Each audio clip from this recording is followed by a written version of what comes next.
Good morning. It is Monday, April the 18th, and this is The Drill. Welcome to all the butchers, bakers, and candlestick makers out there. I'm Ron, your host, and the only true conservative in the United States today. So today, after the Daily Declaration for Spiritual Warfare, the Pledge of Allegiance, and the Star-Spangled Banner, we will have no free lunch, ADHD, and the Gansevoort Mansion. All that and more when I get back.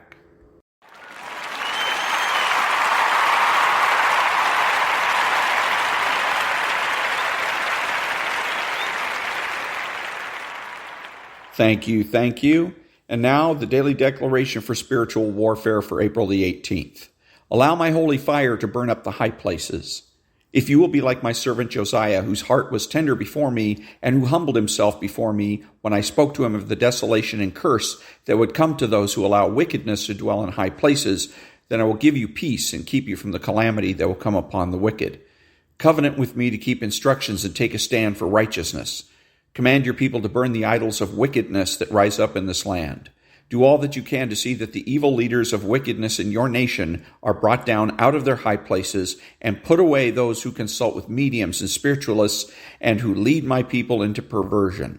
I will cause my holy fire to consume their wickedness and will restore righteousness to my people.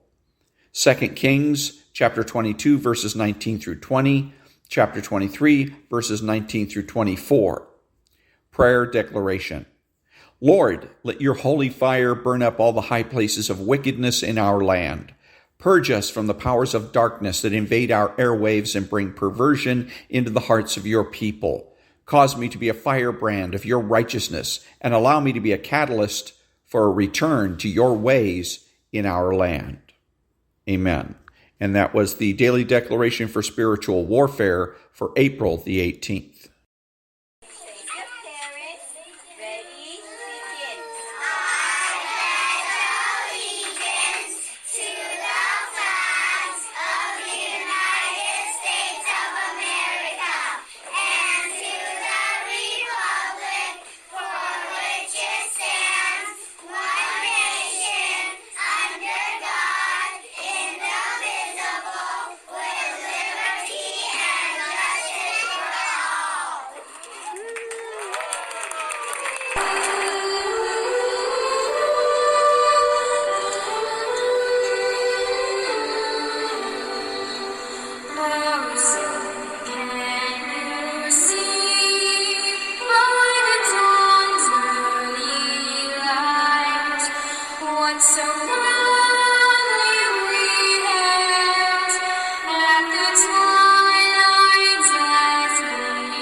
Thank you. Who is the true conservative? He is religious and realistic. He is the person that understands that culture is the foundation for politics. He acknowledges a benevolent universe. He is patriotic and uses common sense. He makes judgments, refuses to speculate, speaks clearly and definitively, and is not afraid to say no.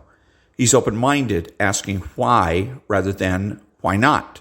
He is consistent, credible, and influential, not ashamed of his existence, unafraid to learn or correct his mistakes. He is a normal American.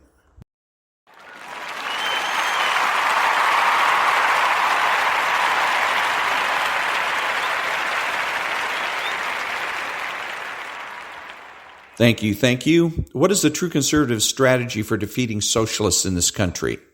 Number one, we must properly define conservatism. Then we must organize all potential conservatives under that definition. Once organized, we must dominate American culture.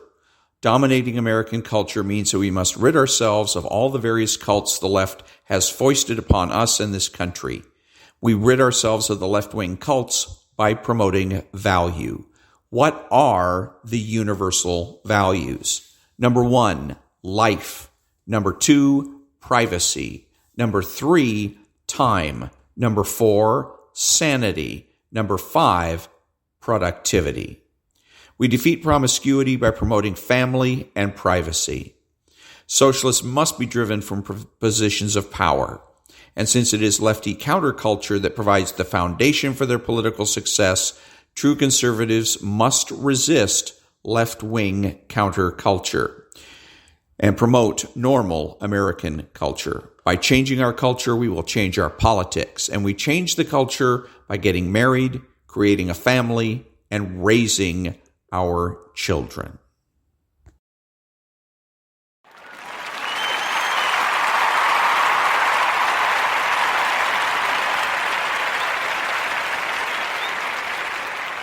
Thank you, thank you. What are the tactics in support of the strategy to rid America of socialist influence? The long-term tactics are to be a true conservative, talk like a conservative, act like a conservative, dress like a conservative, think like a conservative. The short-term tactics are rhetorical. True conservatives need to win all of the arguments. True conservatives need to defeat the useful idiots on the left that populate their households, workplaces, and churches. That means don't be neutral. Don't try to prove a negative. Don't take their word for it, and ask lots of questions. The useful idiots are the people that simply repeat the latest talking points.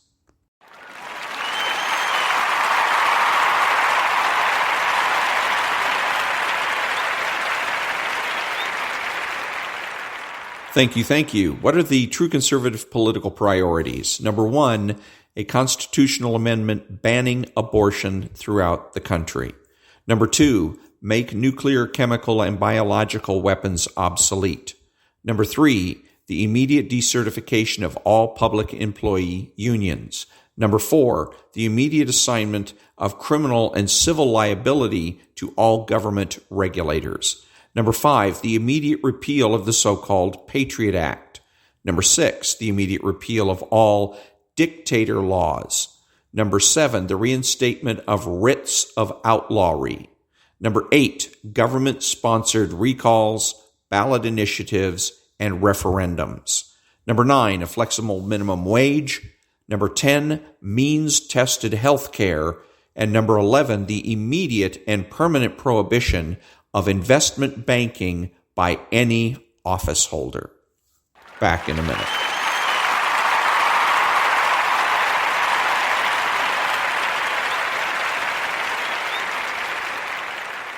Thank you, thank you. What are the true conservative cultural priorities? Number one, bring back not-for-profit news. Number two, defeat the cult of promiscuity with the promotion of privacy. Number three, defeat the cult of neutrality with the effective use of propaganda. Number four, defeat the cult of personality by emphasizing character. Number five, defeat the cult of imagination, psychology, and Hollywood with religion and research. Number six, defeat the cult of reinvention by admitting one's mistakes.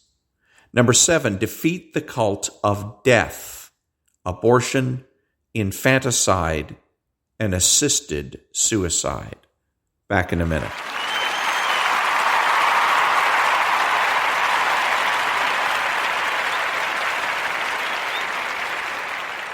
Thank you, thank you. The biggest mistakes that right-wing talk show hosts make. Number one, they are neutral. Number two, they fail to correct their mistakes. Three, they demoralize their audiences. Number four, they contradict themselves. Back in a minute.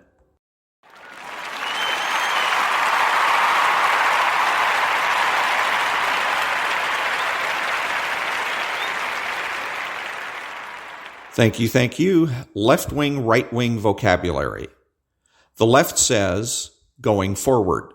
The right says, from now on. The left says, homeless. The right says, squatter. The left says, migrant. The right says, fugitive. The left says, eliminate. The right says, reduce.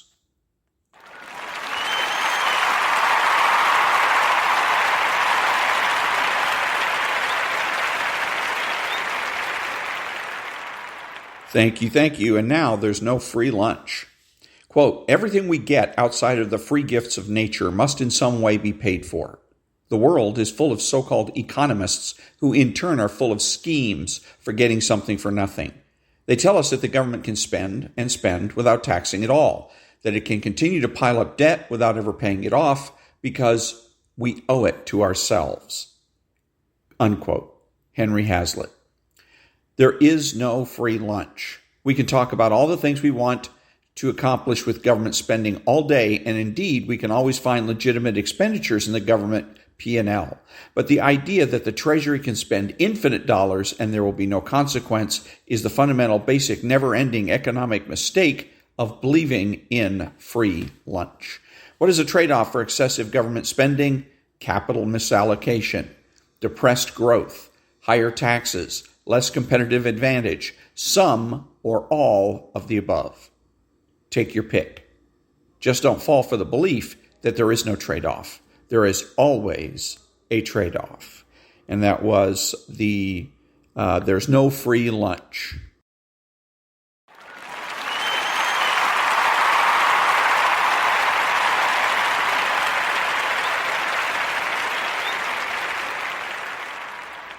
Thank you. And now the book, The Collapse of Parenting by Dr. Sachs. I have devoted several pages to pediatric bipolar disorder because it is such a good illustration of the extent to which the United States has become an outlier among developed nations in the diagnosis of psychiatric disorders. But other psychiatric conditions are also now diagnosed in this country at rates that are many times higher than anywhere else. The most prevalent of these conditions is attention deficit hyperactivity disorder, ADHD. Let me tell you about another patient I saw. Dylan had been a good student throughout elementary school with many friends, but something changed when he started middle school. He lost interest in school, in most of his friends, and in sports. His circle of friends narrowed. He now spent most of his free time with a few other boys who shared his interest in video games. He became defiant and disrespectful toward grown-ups, including his parents. He began refusing to eat supper with the family. Instead, he would stay in his bedroom and play video games. His parents made an appointment for him to see a board-certified child psychiatrist. The psychiatrist talked with Dylan and his parents and reviewed the ADHD rating scales that several teachers at the school had filled out for Dylan. I initially thought Dylan might be depressed, but I don't think so anymore. I now think Dylan meets criteria for two other disorders, the psychiatrist told the other parents: oppositional defiant disorder and ADHD. I think there's a good chance that you would see substantial improvement with a stimulant medication for ADHD, such as Adderall, Vyvanse, or Concerta. I suggest we try one of those medications and see whether it helps. The medication really has helped, Dylan's mom, Sophie, told me later, with some things. He has started paying attention in school again. He seems to listen better at home, and he started eating supper with us again, or at least sitting with us at supper time. He doesn't really eat much. His appetite has been terrible ever since he started taking the medication.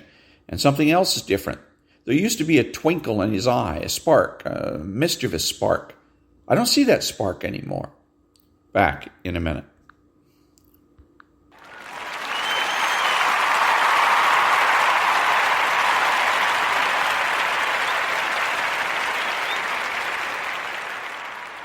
Thank you. Sophie brought Dylan to me because she was concerned about Dylan losing that spark. Talking with Sophie and Dylan, I learned that Dylan had a video game console in his bedroom. Sophie had no idea how much time Dylan spent playing video games because his door was closed at bedtime. After talking with Dylan, I concluded that he was sleep deprived. He admitted that he was spending several hours late at night, almost every night, playing video games rather than sleeping. I advised no devices in the bedroom, no TV, no cell phones, no video games. He could play video games up to 40 minutes a night on school nights and 1 hour a day on other days. But the console had to be in a public space, such as a living room, not in his bedroom. I also recommended that we taper and discontinue his stimulant medication. The stimulant medication worked, I explained, because it's a powerful stimulant. It compensated for his sleep deprivation. The sleep-deprived child will have trouble paying attention, not because he has ADHD, but because he is sleep-deprived. Sleep deprivation mimics ADHD almost perfectly. Medications such as Adderall and Vyvanse are amphetamines. They are speed. The appropriate remedy for sleep deprivation, I explained to Sophie, is not prescription stimulant medication.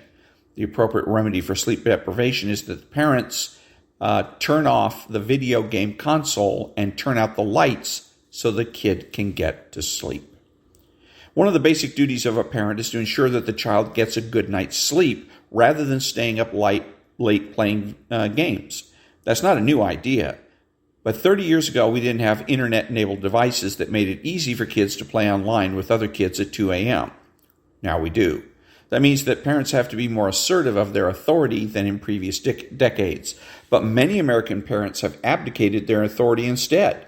The result is boys playing video games at 2 a.m. and girls staying up past midnight, texting their friends on their cell phones or uploading selfies to Instagram. Based on my experience in the office, I believe that sleep deprivation is one reason why American kids today are more likely to be diagnosed with ADHD compared with American kids 3 decades ago. And the failure of parents to assert their authority is a big part of the reason why American kids are getting less sleep than they used to. Dylan regained his spark soon after he stopped taking the medication, but other problems were not so easily solved. He had been devoting most of his social time to hanging with other gamers, kids who spent most of their free time playing video games. His parents calculated that Dylan had been spending 20 hours or more a week playing video games, an average of nearly 3 hours per day. Once his parents restricted his playing time, he pretty much stopped playing altogether. 40 minutes a night, that's barely enough time to get online and see what's going on, he complained. I don't see the point. He stopped hanging out with his gamer friends, but his old friends from his life before video games were not quick to take him back. They had moved on. Dylan became something of a loner, although he was a scholarly loner. His grades soared, and his relationships with his teachers improved. I was sorry to hear that Dylan was not able to reestablish his previous friendships. Kids do need same-age friends. When I speak to parents about the importance of prioritizing family over same-age friends, some parents will respond, "But don't kids need friends of their own age?" Of course they do, but here we should take a tip from the financial planners. Diversify. If you find that all your kids' friends share one particular interest, that's not healthy. If your daughter is a soccer star and all her friends play soccer, then what will happen if she sustains a major knee injury and can't play again for 3 months or a year or ever? I've seen such a girl essentially abandoned by almost all of her friends. She struggled to find a new identity not bound up with the game of soccer. If her parents had encouraged her to diversify her activities, had tried to connect her with other opportunities to make friends, perhaps at the church or synagogue or mosque, perhaps at the barn, this girl used to ride horses, or even with the girl down the street, her life would not have seemed so bleak when she couldn't play soccer anymore. Likewise for Dylan, his parents could see what was happening. They saw how his other friendships were waning as his obsession with video games became more severe, but they felt powerless to intervene. American parents today often think that they are meddling or hovering like helicopter parents when they try to influence their child's friendships. And I agree that it accomplishes nothing to say, "Jacob is such a nice boy, why don't you invite him over?" But I think it would have been perfectly reasonable for Dylan's parents to restrict his video gaming playing much earlier before his other friendships had withered away. Such a restriction would have helped Dylan to choose for himself which friendships that didn't involve gaming were worth nurturing and hanging on to. And that was part 2 of chapter 3 of the book, The Collapse of Parenting.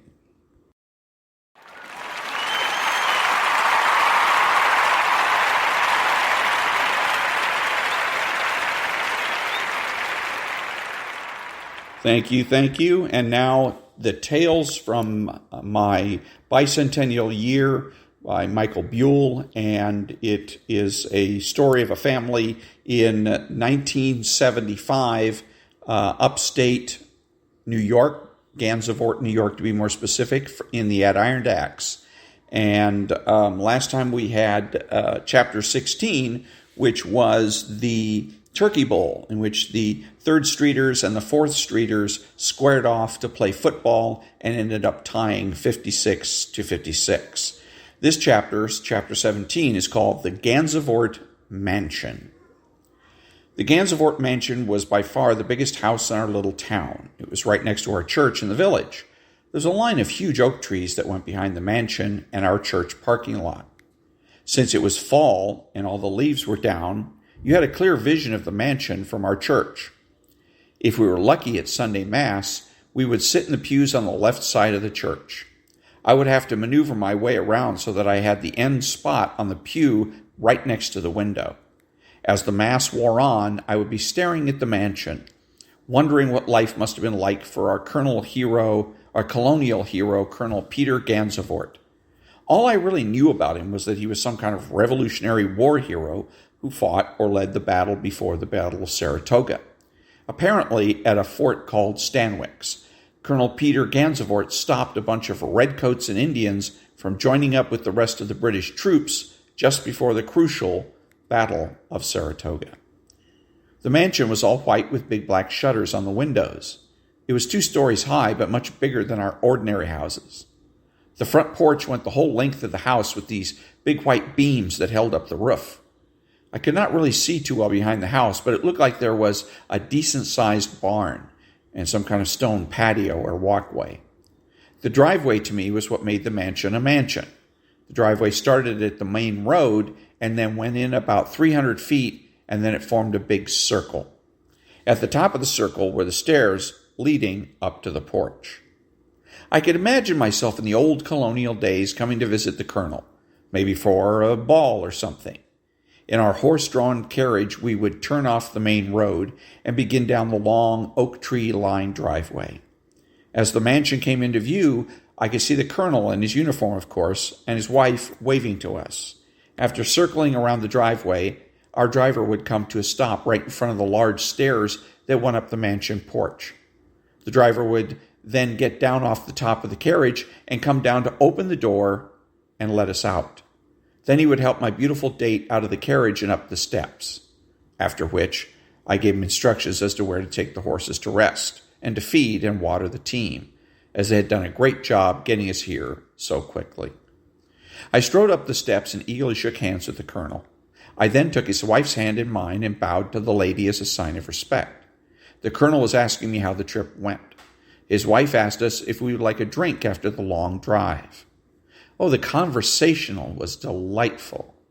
Let's go, said my pops as he pushed me out of the pew. Mass was over, and for now my little trip to visit the colonel and his wife was over as well. Back in a minute.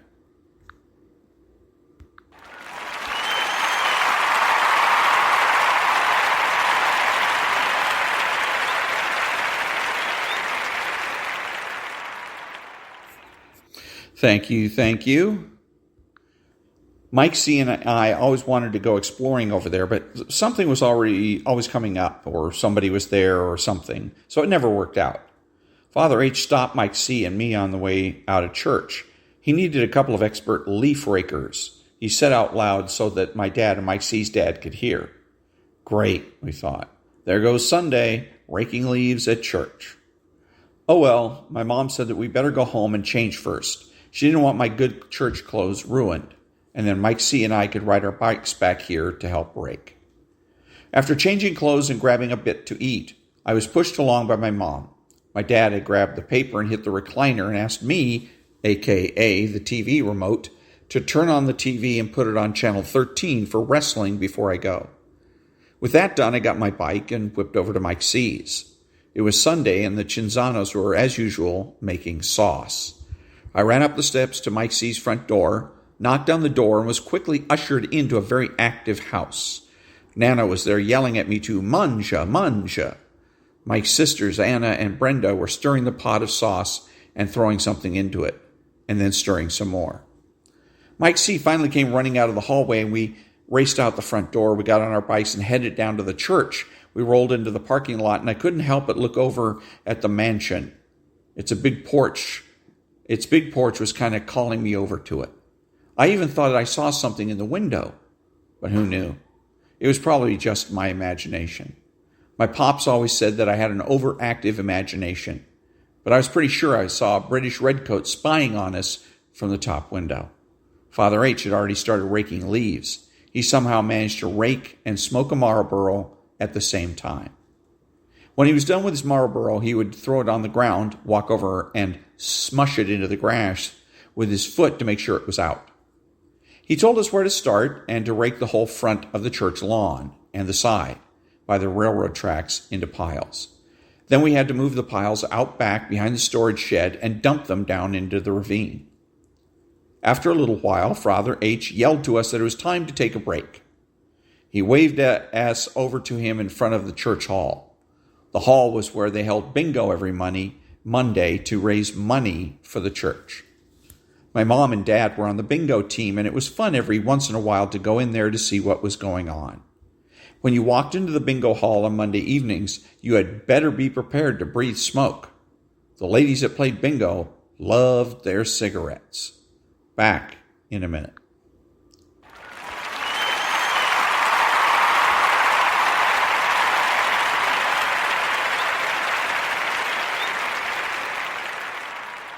Thank you.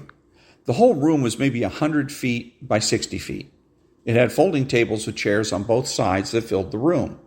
There was a little staged area for the bingo machine, the caller, and the scoreboard. All the bingo ladies had a marker that they slammed down on their sheets when the caller yelled their number. B9, B9, he would say, and then repeat it. He would wait a few seconds, and then he would go right on to the next ball. The machine itself was nothing more than an air popper filled with ping pong balls. Each ball had a bingo letter and a number on it. He would just reach over and take the next ball out of the machine and call it. The best part was one of the ladies yelled, "Bingo, bingo!" and she excitedly waved her hand until one of the workers came over to verify. The worker would repeat back her winning numbers, and the caller would check the board. "Winner, winner, that money will buy you a chicken dinner," said the caller. That was his big saying when the ladies won. This resulted in loud gasps and fists slamming onto the table, followed by a loud rustling of papers as they got ready for another game. "New game," yelled the caller, and it started all over again. Father H. was still waving us over to the front of the church hall. We ran over because we knew what was coming: sodas and candy bars. The church hall was also the snack bar for the bingo nights. The church ladies sold sodas, candy bars, hot dogs, and chips to all the bingo people to raise even more money for the church. Father H. told us to go in the kitchen and take one soda and one candy bar each. I took an orange soda, Mike C. grabbed a Coke, and we both took Milky Ways. Father H. came into the kitchen and said, "Well, looks like we have all them leaves raked up. Now you boys just have to pick up the piles and put them behind the shed, okay?" "Sure, Father," we said. We sat down and drank a Coke. He was looking pretty rough. Sweat was dripping all down his face and kind of ran off his nose like a ski jump. And then the sweat blob held its own, trying to jump out, but it would fall short, landing on his stomach. Father H. took some paper towels and started to wipe the sweat off his forehead, face, and arms, and heck, it was all over him. Anyhow, he got up and said, "Follow me out, boys. I have to lock up the church in the hall because I have to go see someone. You boys, all you have to do is drag the leaf piles up and dump them behind the shed. Then lock up the shed and go home. Okay?" "Sure," we told Father H. No problem. We watched Father H. drive away, and then we looked over at the leaf piles. We had about a dozen of these piles to get behind the shed. We ran over to the shed and poked around inside for something to make the moving the leaves easier. Father H. usually had us move the piles into wheelbarrows and then dump it behind the shed. This would take about 4 trips back and forth for each pile. Heck, that was the rest of the afternoon. While poking around in the shed, I found a large blue plastic tarp. I explained to Mike C. that we could rake the entire leaf pile on the tarp, drag it across, and then dump it behind the shed and down into the ravine. This way we could finish up pretty quickly, only making one trip per pile. We went ahead and did that. It still took a little while. You had to stand on the tarp and rake the leaves over the end and onto the tarp. When the whole pile was on the tarp, we would try and pull up the corners, me in front and Mike C. in back, and then run with it to the shed. On the last couple of trips to the shed, I started to notice something. The little ravine behind the shed where we were dumping the leaves had a little bit of a clearing, and you could see the back of the Gansevoort Mansion. I was pretty sure that I saw a door open that looked like it went into the basement of the mansion. This would have to be investigated. Back in a minute.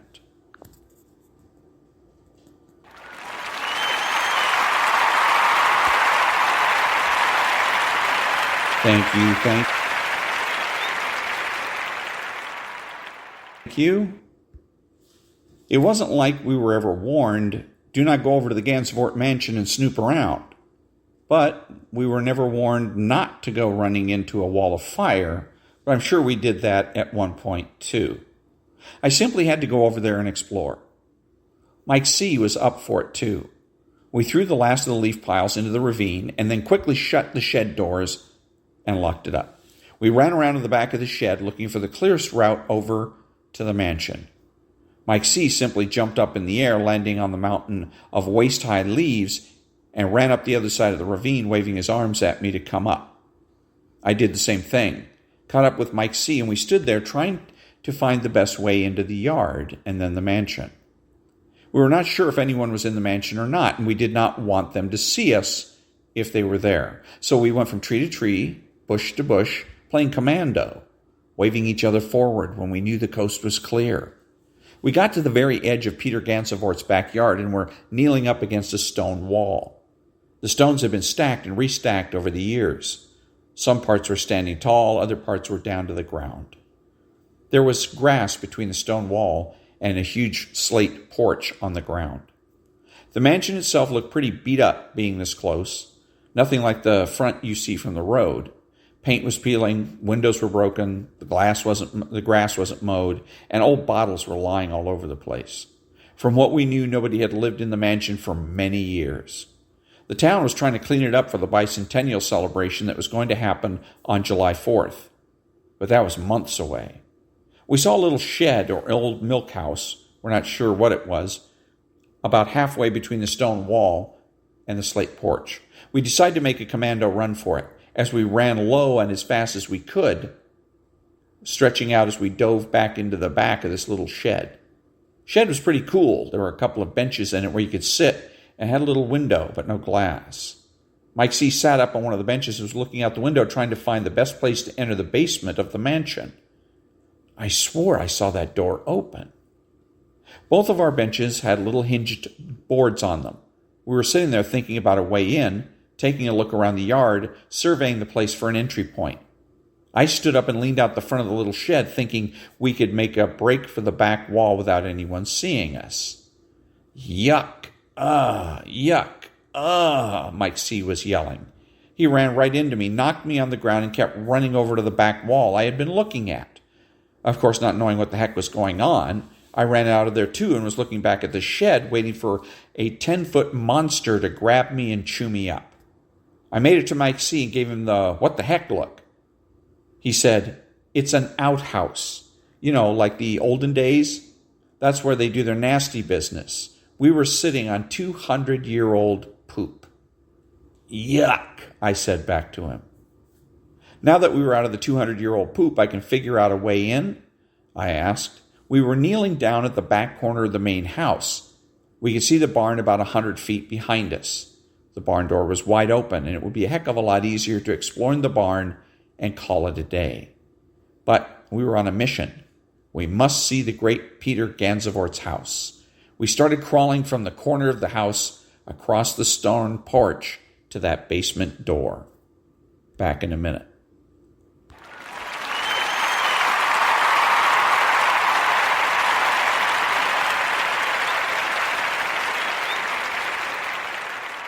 Thank you.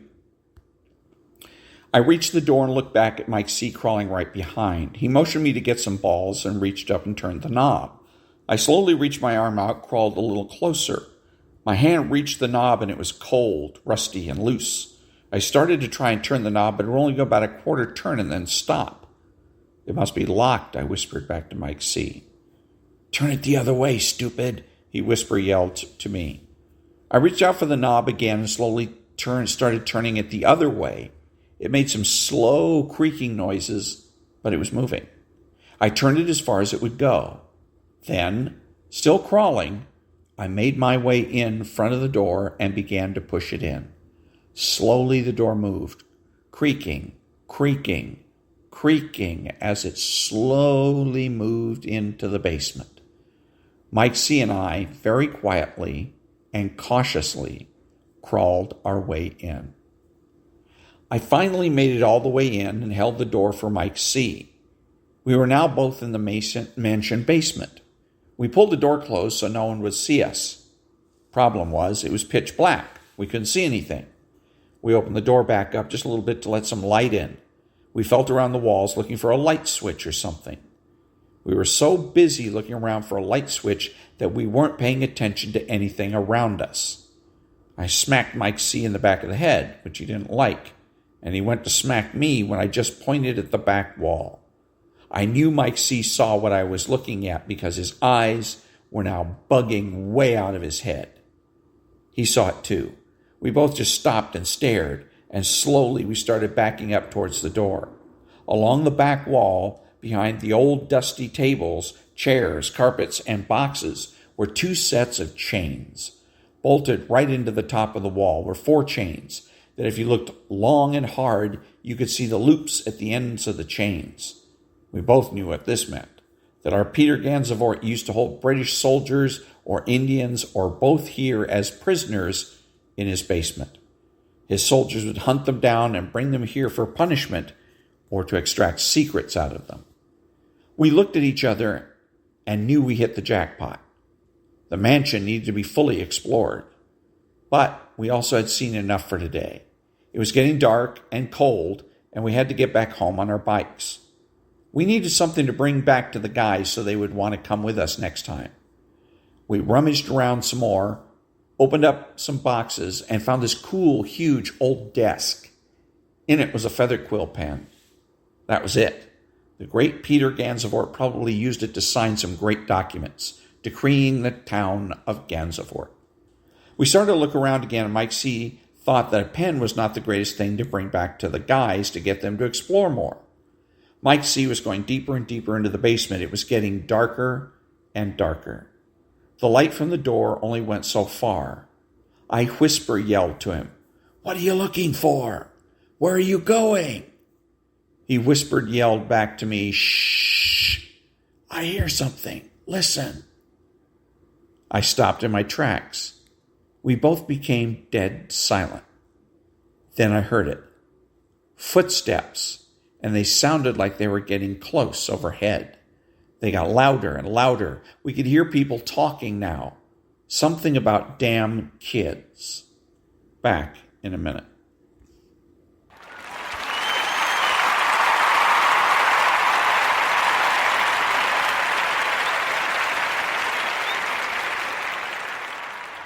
Thank you, thank you. I looked at Mike C. and his eyes were really bugging out now. The footsteps were growing louder. We heard a door open. We ran like the scared little babies we were. We took off like the redcoats themselves were chasing us. Out the back door, slamming it shut, past the outhouse, through the grass, and hopped over the stone fence. Well, almost. Mike C. caught his toe on the top of the fence as he was hurtling over it and flipped into a somersault or two before he rolled down into the ravine, into the leaves, and up to the shed. We made it. We stood in front of the shed, catching our breath for a minute, confident no one was chasing us. I motioned to Mike C. to be quiet by putting my finger to my lips, and then I whispered, "Follow me." We crawled to the back of the shed. I just had to see what was going on. We strained our eyeballs in the near-dark sky, trying to see the back of the mansion. All we could make out was an old guy walking around the yard looking for us.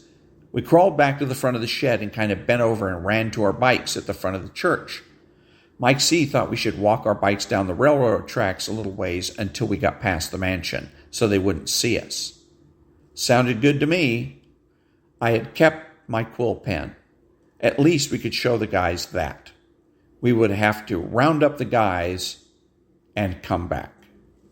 And that was the end of Chapter 17 of Tales from My Bicentennial Year, story of a family living in Gansevoort, New York in the Adirondacks in 1975.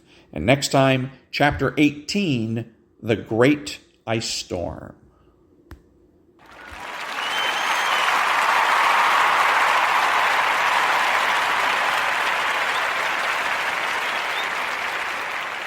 Thank you. Who is the socialist? He is the man that is spiritual. He's the man that seeks consensus. He's subjective, petty, and small, taking everything in life personally. He's outrageous, boring, and rude. He pretends to be a leader and a change agent. He pretends that he's your friend. He is sly, cunning, and deceptive. He dresses, acts, and speaks like a slob. He is informal and terminally unique. He is childish and pretends that he knows nothing. He has no conscience and pretends that might makes right and that the ends justify the means. He is impulsive and rationalizes his behavior. He is deterministic, blaming others for his mistakes. He is skeptical, demanding that others solve his problems. His unreasonableness and irresponsibility make him a bad role model, bad father, brother, family member, friend, and a bad person, period. So if you think that you can be friends with a socialist, think again.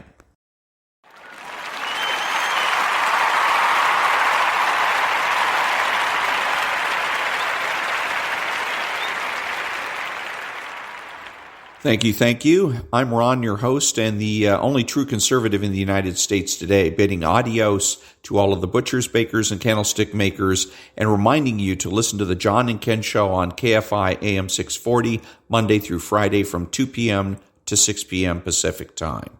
Also, KFI needs to bring back Brian Suits and his show, The Dark Secret Place. Hashtag bring back Brian Suits. Until next time, be honest, be smart, be beautiful, and remember that the left has no authority, no power, and they can't win.